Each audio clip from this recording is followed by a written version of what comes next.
যদি আসতে পারেন আসুন না, মল্লারদাকে আমি মঞ্চে ডাকবো। এসো না, যদি আসতে পারবে তুমি একবার এসো। শতভিষেকে বলবো একটু তুলে দিতে। এবং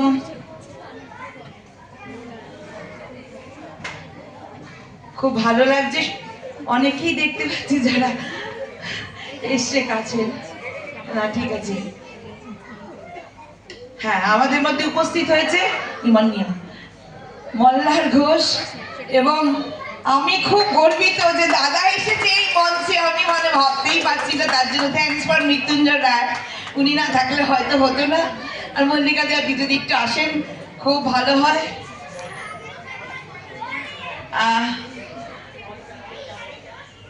এই মুহূর্তটা যদি আমরা একটু তুলে রাখতে পারি, মল্লিকা দি প্লিজ একটু আসুন। এবং আমি চাইবো স্মরণীর সাথে আমাদের এই দুজন থাকবে।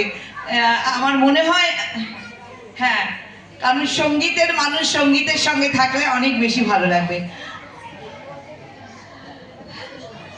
মল্লিকাকে কেমন লেগেছে? ভীষণ ভালো, থ্যাংক ইউ সো মাচ। হ্যাঁ, তপদিদি এসছে, আমি যে একটু 2 মিনিট বলবো, কিছু যদি বলো। আমার মনে হয় এই ছবিটা আরো আরো অনেক বহুল প্রচার দরকার, এবং বিভিন্ন এই শর্ট ফিল্ম ফেস্টিভ্যাল ইত্যাদি জায়গায় যদি পাঠানো যায় তাহলে খুব ভালো হয়। কারণ এত এত এত ভালো হয়েছে, এটা কিন্তু পিঠ চাপড়ানোর কথা নয়।